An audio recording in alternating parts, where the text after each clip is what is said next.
Have you ever found yourself returning to the same old games that you've already played over and over, despite having a massive backlog of new stuff to play?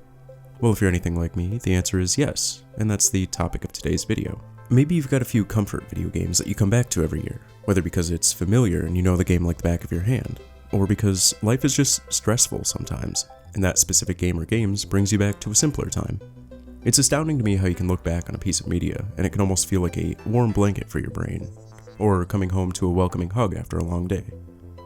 Nostalgia is powerful, and it plays a large part in the way a lot of people look at certain games. It can make objectively bad games seem good in the eyes of some, and with the advent of emulation, it's made most older games more accessible than ever. And while certain companies may not like that, many could argue that it's the only thing keeping interest in legacy content alive. If any of this interests you, feel free to join me while I go on a nostalgia trip for a while and talk about the wider impacts it has on gaming. Video games have always been something that I've enjoyed since I was young, and since getting older, life happens, and I've noticed they've become almost therapeutic at times. Playing them can, for a time, allow you to forget about the troubles of the outside world. It provides a space to just kick back and relax and immerse yourself in the world the developers have made, and just enjoy your time. I think for a lot of people, myself included, nostalgia is a driving factor in this. To use an anecdote from my own experience, I got a Nintendo 64 when I was young, along with the staples Zelda Ocarina of Time and Mario 64. I poured countless hours into those games, and they defined to me what a game should be. So now every time I hear this theme,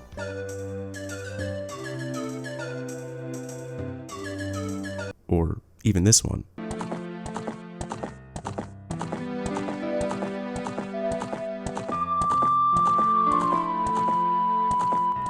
it reminds me of all the times that I sat around playing those and other games. I think Ocarina of Time is kind of a perfect fit for a topic such as this. It embodies the feelings and themes very well.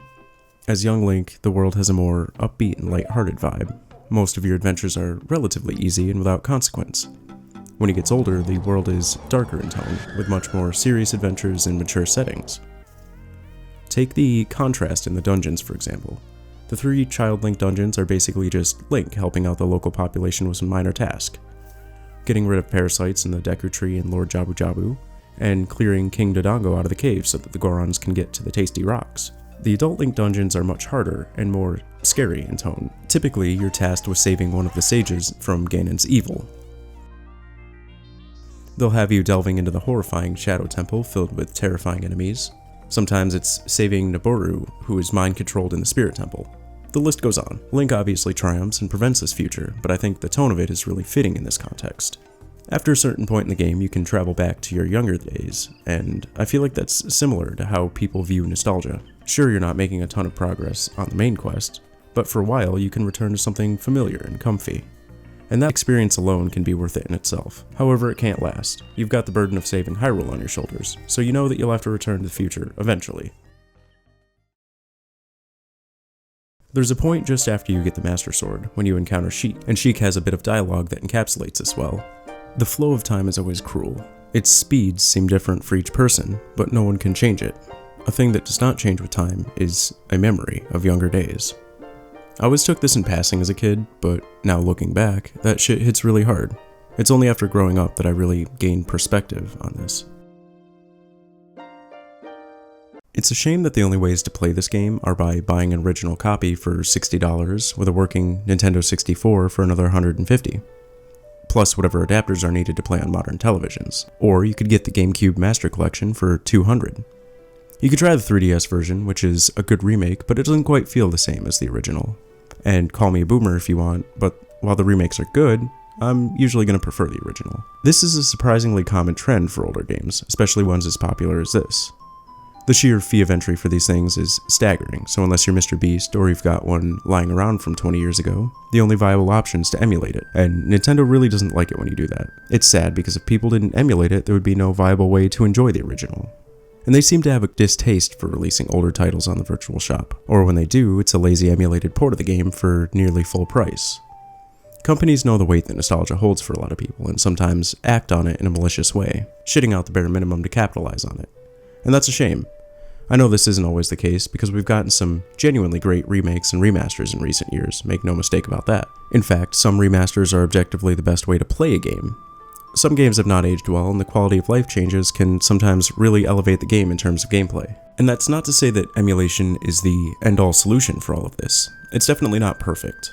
Oftentimes, the controls, unless you're using the controller the game was designed for, don't really feel right. There can be some minor visual and audio bugs, and the legality of them is questionable at times. But they do come with some great quality of life tweaks, options for widescreen, visual improvements, not playing the game in slideshow mode, not to mention save states, cheats, and support for ROM hacks. Predatory business practices aside, I think nostalgia can be great. Reliving a happy memory from your past is a great way to reflect on yourself, kind of like a mental reset.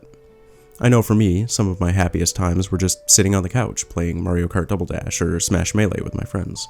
That's not to say to completely live in the past, because that's also not good. It makes it harder for some people to see the good in the present. But it can be beneficial to take a break and relive that time for a while. I've noticed this trend of reminiscing particularly applies to music. I was checking out video game mixes that give me nostalgic vibes, those will be linked in the description, and I noticed the comments were flooded with stuff like this. People laying out their heartfelt personal stories and memories, and their current anxieties and feelings. It's strange and kind of wholesome how something like this can create a community like that. Keep in mind, I'm no psychologist, and I'm not necessarily using scholarly sources. I'm just a man on the internet rambling about stuff he likes. So take all of this with a heaping tablespoon of salt. However, when doing research on nostalgia for the script, I came across a few articles that described it better than I could. Those will also be linked in the description. But to summarize, they described it like a digital smoke break, a chance to reconnect with yourself and provide powerful short-term stress release. They also stated that companies weren't super interested until the community took it upon itself to start emulating the older titles, and in a way they saved classic gaming. And I think that's a very interesting and honestly valid argument to make.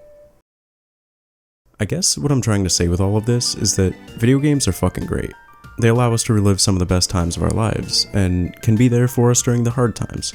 I don't think it's a stretch to speculate that we'll see a lot more remakes and remasters in the near future, and I can only hope that attention will continue to grow for legacy content, because I am definitely a sucker for nostalgia. Hey, thanks for watching this far. It means a ton to me, and I hope that you've enjoyed some parts of it. Let me know your thoughts in the comments, about the video itself, or maybe if you feel like sharing some nostalgia from your past, that's fine too. This one was a bit heavy, so if that's not your cup of tea, I'm sorry. The meme reviews and games with friends stuff is coming, I promise. It's just taking longer than expected. Coordinating everyone's schedules to find a time to play together is a nightmare sometimes, but I should have more lighthearted and funny stuff coming out soon, trademarked. But this is a topic that's particularly interesting and applicable to myself, so I really wanted to talk about it.